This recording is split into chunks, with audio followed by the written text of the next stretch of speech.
ജീവനക്കാരെ വഴിയാധാരമാക്കി വീണ്ടും കൂട്ടപ്പിരിച്ചുവിടൽ. 300 ജീവനക്കാർ ശമ്പളവും ജോലിയുമില്ലാതെ. സാറേ, നമ്മുടെ മീറ്റിംഗ് ഷെഡ്യൂൾ ചെയ്യണം നാളെ 12:30-ക്കല്ലേ?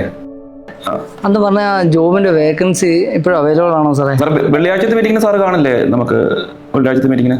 ഓഹോ, ആ ശരി സാറേ, ശരി. ആ ഓക്കെ സാർ, ഓക്കെ. അപ്പൊ വെള്ളിയാഴ്ച എന്തായാലും ജോലിയുണ്ട്. അയ്യടാ, നിനക്കങ്ങനെ പറയാം. ബോണസും സാറിന് സർക്കാരിൽ നിന്ന് കറക്റ്റായിട്ട് കിട്ടുന്നില്ലേ? എന്റെ അവസ്ഥ അങ്ങനെയല്ല. അമ്മേ, ഞാൻ ഓഫീസിലാ. ഞാൻ അങ്ങോട്ട് വിളിക്കാം.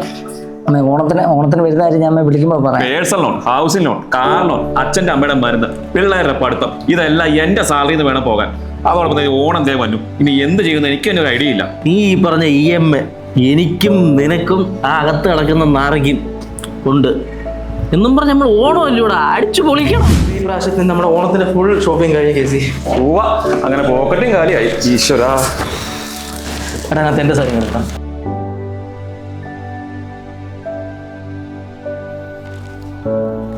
നല്ല കാര്യം. ആ, അമ്മയ്ക്ക് നല്ലോണം തരും. രതീഷ് എന്താ പറയുക ഡ്രസ് എടുക്കാൻ? ഓണമൊന്നുമില്ലടാ. എടാ, എനിക്കൊരു കോള്, ഞാനേ ഇപ്പൊ വരെ. ആ എടാ, അവനെന്താ വിഷമിച്ചെടുക്കുന്നത്? രാവിലെ നമ്മൾ അടിച്ചോണ്ട് ഒരു ന്യൂസ് കണ്ടില്ലായിരുന്നോ? കുറെ ആൾക്കാർ ജോലി പോയെന്നൊക്കെ പറഞ്ഞ് അതിലൊരു കമ്പനിയിൽ അവൻ വർക്ക് ചെയ്യണത്. അവന്റെ ജോലി പോയിട്ടുണ്ട്. അത് എനിക്ക് പിന്നീടാണ് മനസ്സിലായത്.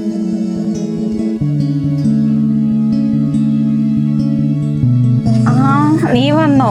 ഞാൻ വിചാരിച്ചു നീ വരില്ല എന്ന്. അത് കയറിയിരിക്കും ചായ എടുക്കാൻ. മോനെ, എനിക്കൊത്തിരി ഇഷ്ടമായിട്ടാ നീ വാങ്ങി തന്ന സാരി. കൊള്ളാം, നല്ല സാരിയാണ്. കുളിച്ചിട്ട് വാ, ഭക്ഷണം എടുത്ത് വയ്ക്കാം.